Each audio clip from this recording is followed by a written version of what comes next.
नमस्कार दोस्तों, आप सभी का स्वागत है मेरे चैनल पे। मेरे चैनल का नाम है बी हैप्पी विद मनीष के दत्त। आज हम बुक डिस्कस कर रहे हैं ईगो इज़ द एनिमी, जो कि रायन हॉलिडे द्वारा लिखी गई है। आज चैप्टर जो हम डिस्कस करने जा रहे हैं उसका नाम है ऑलवेज़ लव। ऑलवेज़ लव, इसका मीनिंग क्या है, ऑथर हमें यहाँ पे मैसेज क्या कन्वे करना चाहते हैं, या इस चैप्टर का ब्रीफली क्रक्स क्या है, बर्ड्स व्यू क्या है, वो ये है। ऑथर बताते हैं कि जब हम लाइफ की जर्नी जो है उस पे चलते हैं तो नो डाउट हम लाइफ में हमें सक्सेस भी मिलती है, हमें फेलियर भी मिलती है, लोगों से हमारा कहते हैं रिलेशन डेवलप भी होते हैं, बहुत लोगों के साथ हमारी सो कार्ड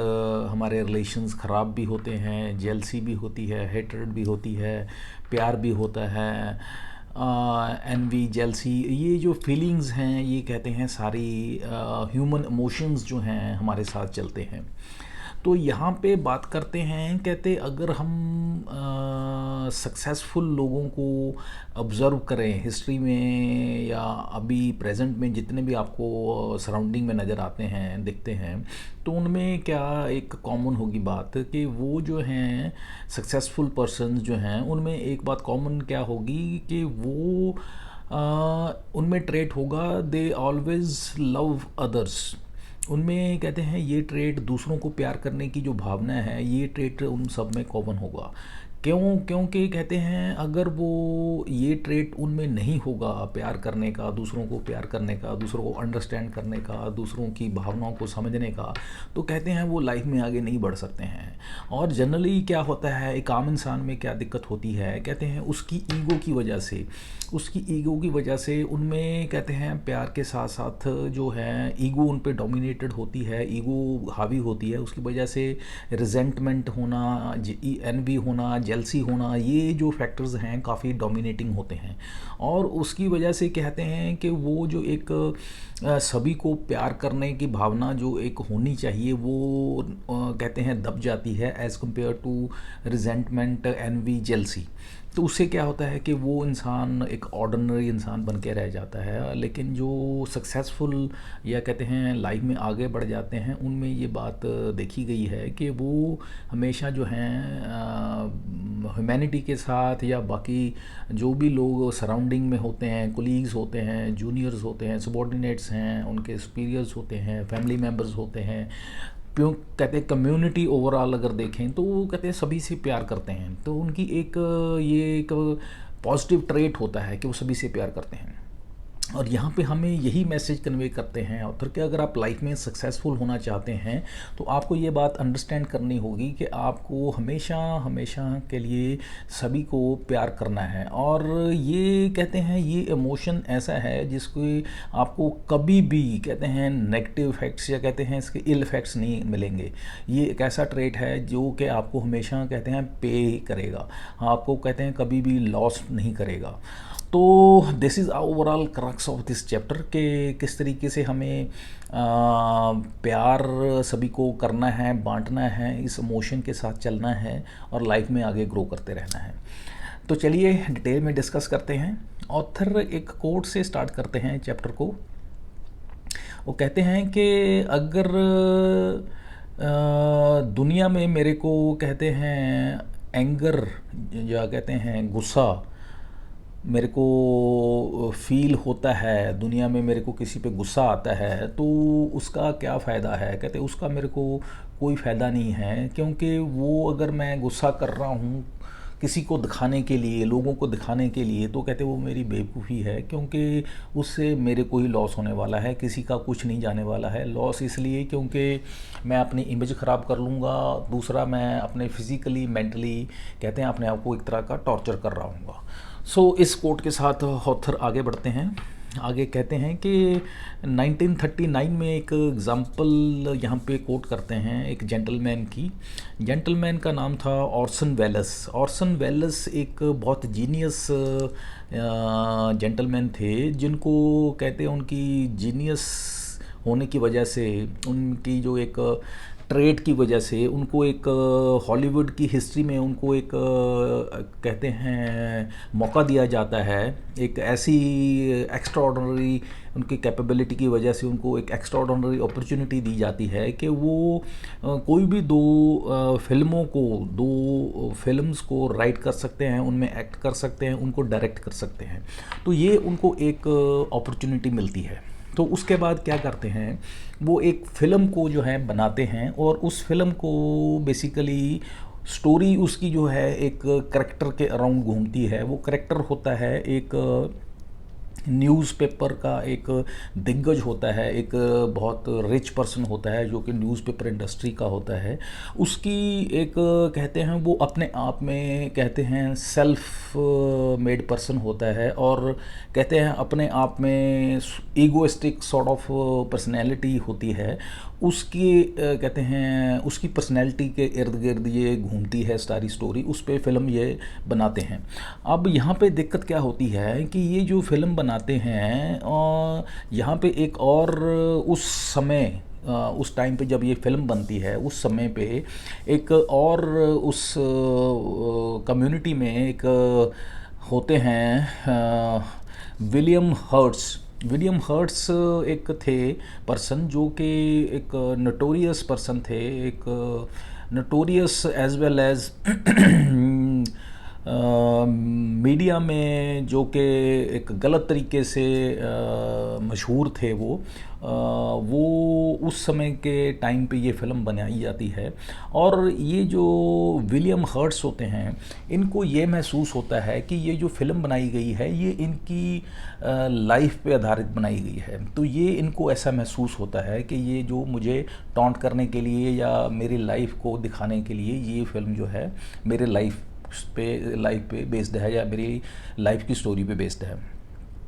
तो अब यहाँ पे क्या होता है कि अभी बड़ी इंटरेस्टिंग बात समझने वाली है, ऑथर यह बताते हैं कि क्या होता है। अब ये जो हर्ट्स होते हैं, विलियम हर्ट्स, ये क्या करते हैं, अब यहाँ पे 3-4 पॉइंट्स डिस्कस करते हैं ऑथर। कहते हैं पहला पॉइंट यहाँ पे समझने वाला ये होता है ये कितने ईगोइस्टिक होते हैं, कितने खुद में अपने आप में कहते हैं मदमस्त होते हैं, कहते हैं कितने अपने आप को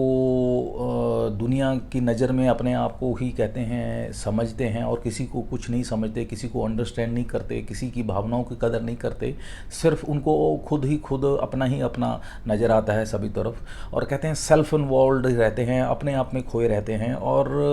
किसी की परवाह नहीं करते हैं और एक तरह से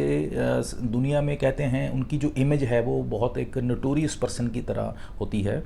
वो कैसे पता चलती है, वो इस तरीके से कि ये जो फिल्म बनती है उसको पहला तो ये पॉइंट बताते हैं कि ये फ़िल्म जो है जो कि विलियम हर्ट्स को लगता है कि ये फ़िल्म जो है उनकी लाइफ पे बेस्ड है, इस फिल्म को उन्होंने देखा ही नहीं होता है। ये अपने मन में खुद ही अपने आप ही धारणा बना लेते हैं कि ये फ़िल्म मेरी लाइफ पे बेस्ड है और यहाँ पे इनको कुछ आइडिया भी नहीं होता कि उस फिल्म में है क्या बेसिकली।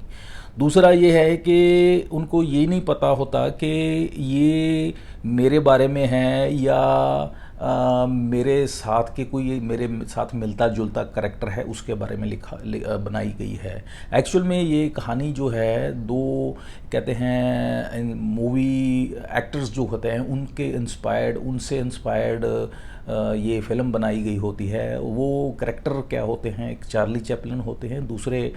एल्डस हक्सले होते हैं। ये दो फिल्म इंडस्ट्री के करैक्टर्स थे जिनके कहते हैं करैक्टर्स के बेस पे या उनसे इंस्पायर्ड होके ये फिल्म जो है बनाई गई होती है। लेकिन इनको गलतफहमी होती है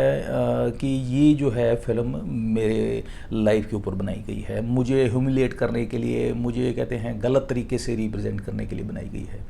थर्डली कहते हैं हर्स्ट जो थे, विलियम हर्स्ट उस दौरान जो हैं one of the richest person जो थे उस इंडस्ट्री में कहते हैं। तो ये क्या कर रहे थे, तो अपने रिचेस्ट होने का नजायज़ फ़ायदा उठा रहे थे। वो कैसे कि वो कहते हैं बसकर प्रयास कर रहे थे, हर वो कोशिश कर रहे थे, हर वो इनजेन्युइन अनजस्टिफाइड तरीके अपना रहे थे, हथकंडे अपना रहे थे कि किसी भी तरीके से ये फिल्म ना चले या फिल्म रिलीज़ ना हो या ये फिल्म की एड्स जो हैं वो रन ना हो। फोर्थ क्या करते हैं कि वो क्या, जैसे पहले बताया, वो हर कोई तरीका जो है, हर पॉसिबल वे जो अपनाते हैं इस फिल्म की स्क्रीनिंग को रोकने के लिए। लेकिन इसका उल्टा होता है। उल्टा क्या होता है, जितना वो इसको स्टॉप करने की कोशिश करते हैं उतना ही क्या है, ये फिल्म जो है उतना कहते हैं इनकी जो है मार्केट में पकड़ बढ़ती जाती है और लोग इसकी तरफ ज़्यादा अट्रैक्ट होते हैं, ज़्यादा इसको देखना उनके लिए इंटरेस्टिंग हो जाता है कि देखें इसमें ऐसा क्या है। तो कहते हैं अब ये जो है एक तरीके से जो थे मिस्टर विलियम हर्स्ट, तो इन्होंने क्या किया, इन्होंने अपनी बेवकूफ़ी से कहते हैं अपनी इमेज को खुद ही ख़राब कर लिया ऐसी हरकतें करके। पहले ही ख़राब थी लेकिन ऐसी हरकतें करके कहते हैं इन्होंने अपनी इमेज को और ख़राब कर लिया। अब ये क्यों हुआ, सिर्फ़ और सिर्फ अपनी ईगो की वजह से, अपनी कहते हैं सो कॉल्ड इनकी जो एक अपने आप में इन्वॉल्व रहना, अपने आप को ईगोइस्टिक होने की वजह से, एक अपनी जो इनकी रिच चेस्ट होने की वजह से, अपने आप को बहुत बड़ा कहते हैं धनाढ़ समझने की जो एक इनकी गलती थी, बेवकूफ़ी थी, और दूसरों को नीचा दिखाने की जो एक माइंडसेट था, उसकी वजह से ये सारा प्रॉब्लम आता है। और बताते हैं कि जब ये ऐसा करते हैं तो उसके बाद क्या होता है कि जनरली क्या होता है कि जो हम लाइफ में चाहते हैं, जब हम ऐसी हरकतें करते हैं, हम जैसे कि इन्होंने चाहा इसको बुरी तरीके से ये पिट जाए या ये ना चले फिल्म या इसको रिलीज़ का रोक दें, कहते हैं होता क्या है रियलिटी में उल्टा होता है, बिल्कुल ही उल्टा होता है। लोग उसको क्यूरियोसिटी से उसको ज़्यादा देखना चाहते हैं, उसको ज़्यादा उसको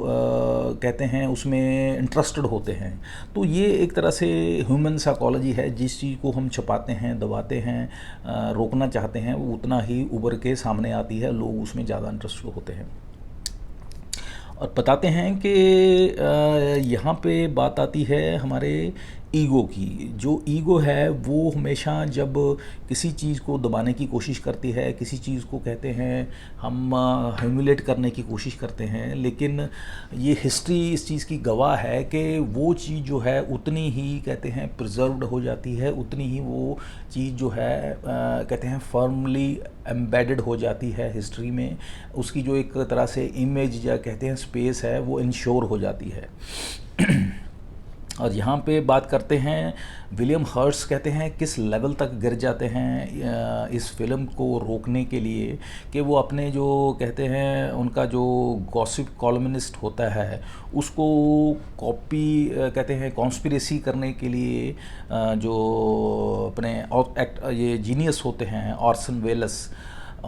वेलस के पीछे लगा देते हैं, और उनकी इमेज जो है, उनको इमेज को टार्निश करने के लिए, उनको ख़राब करने के लिए, पब्लिकली ह्यूमिलेट करने के लिए उनको बोलते हैं कि आप इनके अगेंस्ट जो है मीडिया में लिखिए। और मीडिया में क्या करते हैं, मीडिया वालों को, न्यूज़पेपर वालों को, सभी मीडिया पर्सन्स को या मीडिया हब्स को मैसेज पहुँचा देते हैं कि आपने किसी भी तरीके से इसको प्रमोट नहीं करना है, इस फिल्म को कहते हैं दिखाना नहीं है। और सिनेमा थिएटर्स को भी कहते हैं थ्रेटन कर देते हैं कि आपने किसी ने भी इस फिल्म को है रिलीज़ नहीं करना, यहाँ पे दिखाना नहीं है। यहाँ तक भी कर देते हैं, कहते हैं वो इस फिल्म के राइट्स को कहते हैं वो भी हथियाने की कोशिश करते हैं, यहाँ तक कि $8 लाख जो हैं उस वक्त कहते हैं वो भी देने की ऑफ़र तक कर देते हैं, ताकि वो उस फिल्म के राइट्स लेके उसके बाद उसको कहते हैं जला दें, राख कर दें, बर्बाद कर दें और उसको कहते हैं ख़त्म कर दें। तो यहाँ तक कहते हैं कि इनको ऐसा महसूस होता है कि कहीं ना कहीं ये फ़िल्म जो है मेरी इमेज को ख़राब करने के लिए या मेरी इमेज को टार्निश करने के लिए बनाई गई है। अब ये कहते हैं क्यों महसूस होता है, क्यों उनको ऐसा फ़ील होता है, ये उनको सिर्फ़ और सिर्फ उनकी ईगो की वजह से फ़ील होता है, उनकी माइंडसेट की वजह से होता है। हालांकि कभी कहीं भी कहते हैं ऐसा नहीं होता, ऐसा कुछ भी नहीं होता है, लेकिन उनको खुद को ही ऐसा महसूस होता रहता है अंदर कि ये फ़िल्म जो है मेरे ऊपर या मेरी हंसी मजाक उड़ाने के लिए, मुझे बुरा दिखाने के लिए, मेरी इमेज ख़राब करने के लिए बनाई जा रही है। तो कहते हैं कि और जब ऐसी इतने सारे वो कहते हैं एफर्ट्स अपने झोंक देते हैं, अपना पैसा झोंक देते हैं, इतनी ताकत लगा देते हैं इस फिल्म को फेल करने के लिए, तो ऑब्वियस है कि ये फ़िल्म कमर्शियली बिल्कुल फेल हो जाती है, फ्लॉप हो जाती है। लेकिन बात करते हैं कि कहीं ना कहीं ये फिर हिस्ट्री में, कल्चर में ये अपना छाप छोड़ जाती है फ़िल्म, कहीं ना कहीं ये कहते हैं। लेकिन बावजूद इसके कि इतनी रेजिस्टेंस होती है, इतना वो इनको दबाने की कोशिश करते हैं, लेकिन फिर भी ये कहते हैं कल्चर में अपनी जो है फिंगरप्रिंट्स जो है छोड़ जाती है। आप बात करते हैं कि अगर बात देखें, कहते हैं जितने भी, अब इससे क्या निकल के आता है, एक बात सामने आती है, जैसे जैसे हम लाइफ में सक्सेसफुल होते जाते हैं, हम अपनी लाइफ में प्रोग्रेस करते हैं, तो ये बात सामने आती है कि हमें अपनी इमेज को बचाने के लिए, अपनी कहते हैं सो कॉल्ड लेगेसी को बचाने के लिए, अपने इन्फ्लुएंस को मेंटेन करने के लिए हमें बहुत केयरफुल रहना पड़ेगा, या केयरफुल रहना चाहिए, या केयरफुल होना पड़ेगा, क्योंकि जो है हमारा जो वहाँ पे सो कॉल्ड ऐसी पोजीशन पे पहुँच के हमारा जो लेवल है, पोजीशन है, वो बहुत डेलीगेट हो जाती है, टेंडर हो जाती है। कोई भी हमारी हरकत जो है, छोटी सी छोटी भी हरकत जो है, वो मॉनिटर की जा रही होती है, क्योंकि लोग जो हैं हमें बहुत बारीकी से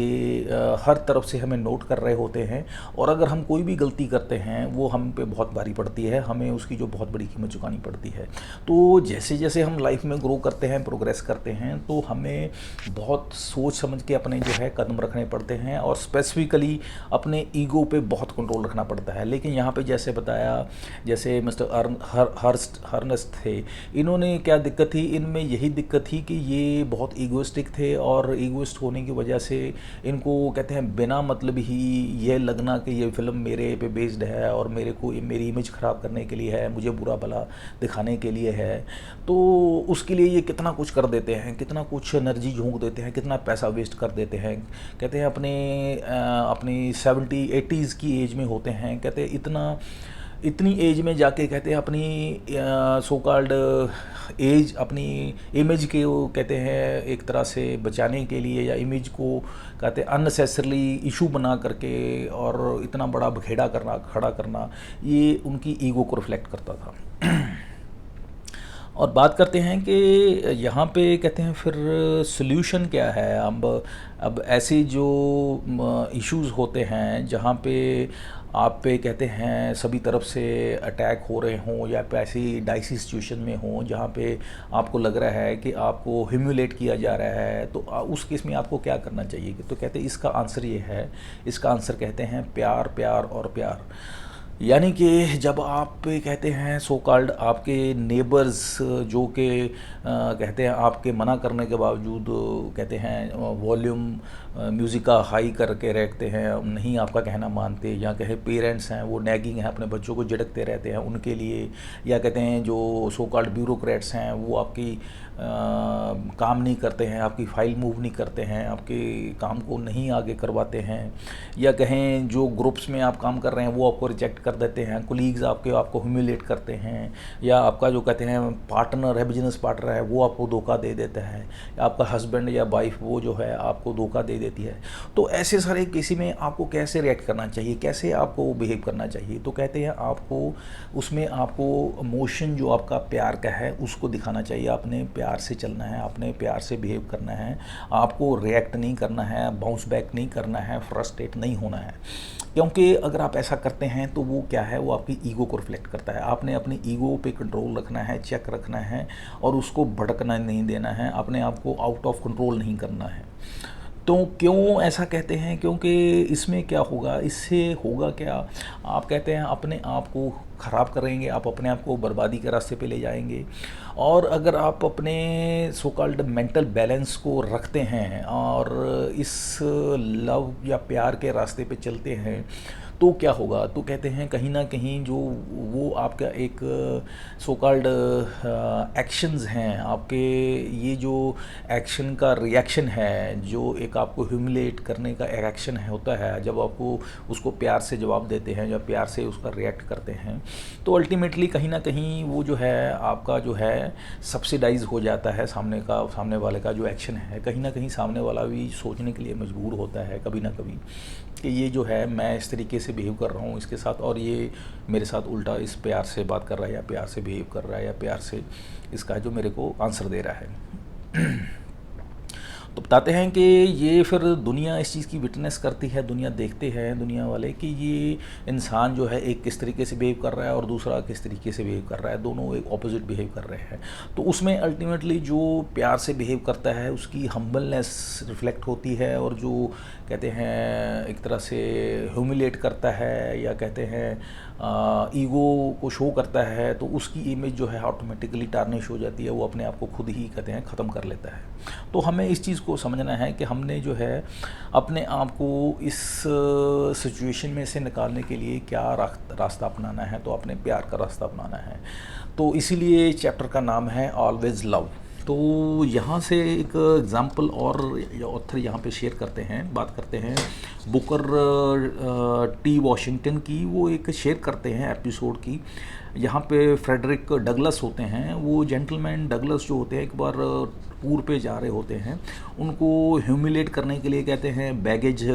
बस में उनको बैठ के जाने के लिए मजबूर किया जाता है। वो बिना किसी कहते हैं रिसेंटमेंट के, बिना किसी रिएक्शन के वो चुपचाप चले जाते हैं। लेकिन जब उनके सो कॉल्ड फॉलोअर्स को पता चलता है, उनके सबॉर्डिनेट्स को पता चलता है, वो उसके लिए उनको माफ़ी मांगने, उनको सॉरी बोलने के लिए आते हैं कि सॉरी जो है आपके साथ ये जो इस तरह का व्यवहार हुआ या आपके साथ इस तरह से आपको ट्रीटमेंट दी गई, उसके लिए हम माफ़ी चाहते हैं। तो ये बड़े हम्बली और बड़े सिंसियरिटी के साथ उसको जवाब देते हैं। कहते हैं मुझे इस चीज़ का कोई फ़र्क नहीं पड़ता है, it doesn't make a difference to me. मुझे इस चीज़ का कोई गम नहीं है, मुझे इस चीज़ की कोई रिसेंटमेंट नहीं है, तो उस चीज़ से मुझे कोई कहते हैं को हर्ट नहीं हुआ, मुझे कोई इस चीज़ का गुस्सा नहीं है। तो ऑथर बताते हैं कि किस तरीके से जो ये सक्सेसफुल बंदे होते हैं और सो कॉल्ड लाइफ में ग्रेट पर्सनैलिटीज़ होती हैं, उनके कैसे ट्रेट होते हैं, वो कैसे बिहेव करते हैं, कितने हम्बल होते हैं, कितना उनका ईगो पे कंट्रोल होता है, वो ऐसे हर्ट नहीं होते हैं, इस तरह से ह्यूमिलेट नहीं होते हैं, इस तरह से भड़कते नहीं हैं, अपने आप को बड़ा काम, कंपोज्ड, सेरेनिटी के साथ रखते हैं। तो ये जो ट्रेट है हमारे अंदर होना चाहिए। और एग्ज़ाम्पल यहाँ पे और काफ़ी शेयर करते हैं, बताते हैं कि जैसे मार्टिन लूथर किंग जूनियर हुए हैं, उन्होंने कहा है कि हेट जो है एक तरह का बर्डन है, हमारे पे भार है, और जो प्यार है वो एक तरह से फ्रीडम है हमारे लिए। और एक तरह से ये जो लव है, लव हमारे लिए ट्रांसफॉर्मेशन है, एक तरह से बदलाव ला के आता है, ज़िंदगी में खुशी का बदलाव लेके आता है। जबकि जो अपना हेट है वो एक तरह से कहते हैं आपके लिए बहुत क्रिपलिंग है, आपको हैंडीकैप कर देता है। तो उसके लिए हमें क्या करना है, हमें सभी से प्यार करना है, स्पेशली अपने एनिमीज़ के साथ प्यार करना है। आप कहते हैं आप एनिमीज़ को जो है कभी कहते हैं हेट से, एंग्री से होने से, या कहते हैं रिजेंटमेंट से, बदले की भावना से आप कभी भी उसको जीत नहीं सकते हैं। अगर आप कुछ दुश्मन को जीत सकते हैं तो सिर्फ़ और सिर्फ कहते हैं प्यार से जीत सकते हैं। हालांकि नो डाउट ये कहना बहुत आसान है, करना बहुत मुश्किल है, लेकिन this is the only way कि आप अपने सो कॉल्ड दुश्मन या कहते हैं जो आपके वेल विशर नहीं हैं उनको कहते हैं प्यार से ही जीत सकते हैं। नो डाउट इसमें एनर्जी लगती है, टाइम लगता है, एफर्ट्स लगते हैं, काफ़ी पेशेंस चाहिए इस चीज़ के लिए। लेकिन ये जो रास्ता है कहते हैं आपको आपके सो कॉल्ड हार्ड कोर जो आपके दुश्मन हैं उनको भी आपके दोस्तों में कन्वर्ट कर देता है। इसमें इतनी बड़ी पावर है प्यार में। और बात करते हैं, कहते अगर हम बात करें हमारी ईगो क्या करती है, ईगो हमें कहते हैं झुकने नहीं देती, हमें कहते हैं कभी भी प्यार की तरफ हमें मुड़ने नहीं देती। हमें जो भी हमारे साथ हेट करता है, हमारे साथ रिजेंटमेंट रखता है, हमें उनके साथ ईगो क्लैश में पड़वाती है। और कहते हैं हमें भी कहते हैं हमारे अंदर भी एक एंगर की भावना पैदा करती है, रिजेंटमेंट की भावना पैदा करती है। जबकि बताते हैं कि ये जो रिजेंटमेंट है, एंगर है, ये हमारे लिए क्या है, कैंसर है। इसका कहते हैं एंड क्या होगा, ये आपके लिए सेल्फ डिस्ट्रक्टिव है। और कहते हैं आप ये सोच के चलिए और ये देख के चलिए ज़िंदगी में, अगर आप कहते हैं एंगर करते हैं, रिजेंटमेंट रखते हैं, या कहते हैं एनवी रखते हैं, जेलसी रखते हैं, उसका एंड क्या होता है, आपको क्या मिलता है उससे? आपको कुछ नहीं मिलता है। आप कहाँ पे पहुँचते हैं ज़िंदगी में? कहीं नहीं पहुँचते हैं, आप वहीं पे होते हैं। रादर कहते हैं आप अपनी लाइफ डिस्ट्रॉय कर लेते हैं। आप कहते हैं जिस सिचुएशन पे होते हैं वहाँ पे डाउनफॉल पे चले जाते हैं। जैसे कि ये बिजनेस टाइकून थे, कहते हैं वो लाइफ में जिस स्टेटस पे थे और इन्होंने ऐसी हरकतें करके अपनी लाइफ में कहते हैं उसको डिटेरोरेट कर लिया, अपने आप को डाउनफॉल में ले आए। तो कहते हैं हमें इस चीज़ को समझना चाहिए, हमें ऐसा नहीं करना है। तो यहाँ पे जैसे बताते हैं ऑर्सन वेल्स था, उन्होंने कहते हैं हर्स्ट की कहते हैं इस तरह की हरकतों को उन्होंने कहते हैं दिल पे नहीं लिया, और रादर उन्होंने बड़े प्यार से बड़े हम्बली उनके साथ ट्रीट किया, उनके साथ व्यवहार किया। नो डाउट हर्स्ट ने उन्होंने कहते हैं सो कॉल्ड उस प्यार का जवाब जो है प्यार में नहीं दिया, लेकिन कहते हैं वेल्स जो थे उन्होंने इस चीज़ का बुरा नहीं माना, और उनकी बाद में कहते हैं गर्लफ्रेंड ने भी बाद में कहते हैं उसकी लाइफ में कहते हैं जब इंटरव्यू होती है काफ़ी टाइम 10-15 साल के बाद तक, कहते जब उनकी गर्लफ्रेंड से पूछा जाता है कि इनकी लाइफ में कुछ चेंज या इनके व्यवहार में कुछ चेंज, तो वो कहती है कि ये कभी भी लाइफ में अपने कहते हैं गुस्सा नहीं करते हैं, सबसे प्यार करते हैं, और ये कभी भी इनके लाइफ में रिजेंटमेंट होना, जेलसी, एनवी इस तरह का कहते हैं इनकी डिक्शनरी में कोई वर्ड ही नहीं है। तो ये एक बहुत बड़ा ट्रेट है और जो कि हम में सभी में ऑथर कहते हैं होना चाहिए। हालांकि ये ट्रेट जो है सो कॉल्ड हमें लाइफ में उस लेवल पे, उस कहते हैं सक्सेस के मुकाम पे पहुंचा सकता है जो कि हम सोच भी नहीं सकते हैं। लेकिन हम अपनी ईगो की वजह से, अपने कहते हैं जेलसी, एनवी, हेट्रेड, इन सब नेगेटिव ट्रेट्स की वजह से जो है हम अपने लाइफ में जो अचीव करना चाहते हैं वो अचीव नहीं कर पाते हैं। और यहाँ पे एक एग्ज़ाम्पल देते हैं जेंटलमैन की, किर्क हैमेट की, जो कि हमने लास्ट वीडियोस में एक उनके बारे में डिस्कस किया था कि किस तरह से उनको एक मेटालिका जो म्यूज़िक बैंड था उसमें उनको जगह दी जाती है। यंग गिटारिस्ट होते हैं और उनकी जगह जो डेव करके गिटारिस्ट होते हैं उनको निकाल दिया जाता है। वो फिर एनवी, रिजेंटमेंट उनको स्वाभाविक था उनके दिमाग में आना डेव के, जब उनको निकाल दिया जाता है। उसके बाद नो डाउट वो सक्सेसफुल होते हैं, लेकिन वो जब उनकी 10-15 साल भी बाद भी उनको पूछा जाता है तो वो कहते हैं कि उनके अंदर वो रिजेंटमेंट, वो कहते हैं दुश्मनी की भावना, वो कहते हैं एनवी, जेलसी उनके अंदर तब भी थी। वो रादर यहाँ तक वर्डिंग यूज़ करते हैं, कहते हैं मुझे ऐसा लगता है कि ये मुझे कल ही मेरे साथ ये इतनी ह्यूमिलेशन हुई है, मुझे इस तरीके से निकाला गया, बहुत गलत मेरे साथ हुआ। इस तरह की जो भावना है रिजेंटमेंट की, जेलसी की, एनवी की, वो उस 15-16 साल के बाद भी रखते हैं। उससे होता क्या है? होता कुछ नहीं है, किसी का कुछ नहीं जाता है, लेकिन वो इंसान जो है खुद अंदर ही अंदर है, घुटता है, ख़राब होता है, कहते हैं लाइफ को ख़राब करता है, और कहते हैं अपने माइंड सेट को जो है ख़राब करता है, इम्बैलेंस होता है, उसको ही नुकसान होता है, किसी को कोई नुकसान नहीं होता है। तो हमें यहाँ से सीख क्या मिलती है, ऑथर हमें बताना क्या चाहते हैं, हमें मैसेज क्या कन्वे करना चाहते हैं कि जो फेलियर्स होते हैं, एडवर्सिटी होती है, तब कहते हैं ये बहुत इजी हो जाता है फ्रस्ट्रेट होना, किसी को हेट करना, किसी को बुरा भला कहना, किसी के साथ रिवेंज रखना, तो ये नॉर्मल है। लेकिन कहते हैं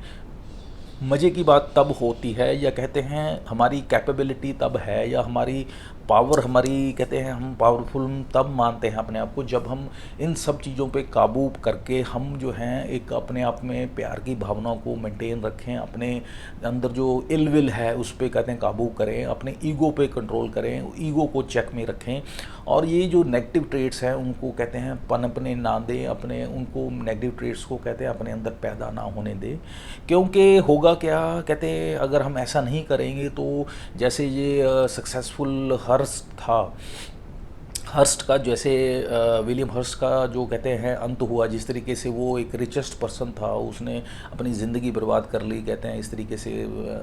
गलत हरकतें करके अपनी नेगेटिव पब्लिसिटी अपने करवा ली, खुद ही अपने पाँव पे खुद ही कुल्हाड़ा मार लिया। तो इस तरीके से कहते हैं फिर वो उसने अपनी लेगेसी, अपनी सो कॉल्ड वेल विशिंगनेस, जो अपनी एक नेम फेम सब कुछ उसने बर्बाद कर लिया। तो ये होता है। तो हमें क्या करना चाहिए कि तो हमें लाइफ में अगर बढ़ना है, लाइफ में कुछ अचीव करना है, अपने गोल को अचीव करना है, तो उसके लिए हमें प्यार के साथ चलना होगा, अपनी ईगो पे कंट्रोल करते चलना होगा, अपनी हम्बलनेस को मेंटेन रखना होगा, और कहते हैं सभी के साथ प्यार करते हुए कहते हैं चलना होगा। क्योंकि ये जो प्यार है ओपन है, फेयर है, और पॉजिटिव है, पीसफुल है, और प्रोडक्टिव है। So this is all about this whole chapter always love. उम्मीद करते हैं कि इस चैप्टर में से हमें बहुत अच्छी लर्निंग मिली है कि किस तरीके से हमें जब हम लाइफ में प्यार के साथ आगे बढ़ते हैं, और प्यार जो है हमारी लाइफ में खुशियाँ लेके आता है, और हमें इस मैसेज के साथ हमें लाइफ में बढ़ना है कि हमने प्यार करना है और प्यार बांटना है। तो इस तरीके से जब हम इस माइंडसेट के साथ जब हम चलते हैं तो सक्सेस हमें मिलनी ही मिलनी है, it's dead sure. So this is all about today's episode. Next video में हम जो चैप्टर डिस्कस करेंगे that is for everything that comes next, ego is the envy, और ये इस बुक का लास्ट वीडियो होगा, लास्ट चैप्टर होगा। तब तक के लिए आज्ञा दीजिए। Have a nice day, thank you, bye.